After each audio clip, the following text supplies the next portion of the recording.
ಚಾಮರಾಜನಗರ ವಿಶ್ವವಿದ್ಯಾಲಯದ ತೃತೀಯ ವರ್ಷದ ಸಂಸ್ಥಾಪನಾ ದಿನಾಚರಣೆ ಕಾರ್ಯಕ್ರಮವನ್ನು ಲಖನೌದ ಬಾಬಾ ಸಾಹೇಬ್ ಭೀಮರಾವ್ ಅಂಬೇಡ್ಕರ್ ವಿಶ್ವವಿದ್ಯಾಲಯ ಹಾಗೂ ಮಂಗಳೂರು ವಿಶ್ವವಿದ್ಯಾಲಯದ ವಿಶ್ರಾಂತ ಕುಲಪತಿ ಪ್ರೊಫೆಸರ್ ಬಿ ಹನುಮಯ್ಯ ಇಂದು ಉದ್ಘಾಟಿಸಿದರು. ಈ ವೇಳೆ ವಿಶ್ವವಿದ್ಯಾಲಯದ ಕುಲಪತಿ ಪ್ರೊಫೆಸರ್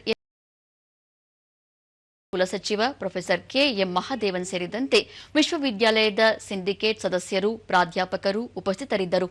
ಇದೇ ಸಂದರ್ಭದಲ್ಲಿ ವಿಶ್ವವಿದ್ಯಾಲಯದ ವಿವಿಧ ಚಟುವಟಿಕೆಗಳಲ್ಲಿ ವಿಜೇತರಾದ ವಿದ್ಯಾರ್ಥಿಗಳಿಗೆ ಬಹುಮಾನ ವಿತರಿಸಲಾಯಿತು.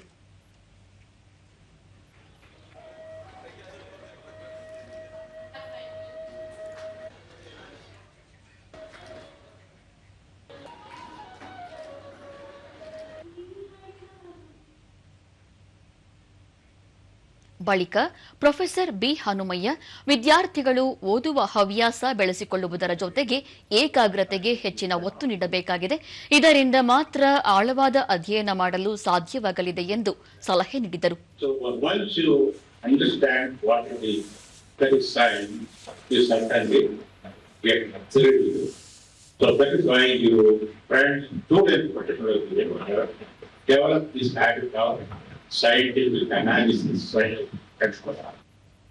ಕುಲಪತಿ ಪ್ರೊಫೆಸರ್ ಎಂಆರ್ ಗಂಗಾಧರ್, ಚಾಮರಾಜನಗರ ಜಿಲ್ಲೆ ಆರ್ಥಿಕ ಶೈಕ್ಷಣಿಕವಾಗಿ ಹಿಂದುಳಿದಿತ್ತು.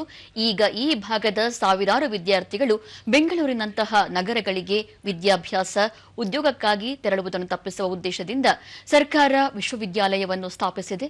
ಗ್ರಾಮೀಣ ಭಾಗದ ವಿದ್ಯಾರ್ಥಿಗಳಿಗೆ ಅನುಕೂಲವಾಗುವಂತೆ ಕೌಶಲ್ಯ ಶಿಕ್ಷಣ ನೀಡುವಲ್ಲಿ ವಿಶ್ವವಿದ್ಯಾಲಯ ಕೆಲಸ ಮಾಡುತ್ತಿದೆ. ಸ್ಪರ್ಧಾತ್ಮಕ ಯುಗದಲ್ಲಿ ಯುವಜನತೆಗೆ ಹೆಚ್ಚಿನ ಅವಕಾಶ ಕಲ್ಪಿಸಲಾಗುತ್ತಿದೆ ಎಂದು ತಿಳಿಸಿದರು. Future focused on created opportunity for students from diverse and rural background and strengthened infrastructure and learning environment and fostered a culture of curiosity, discipline and innovations.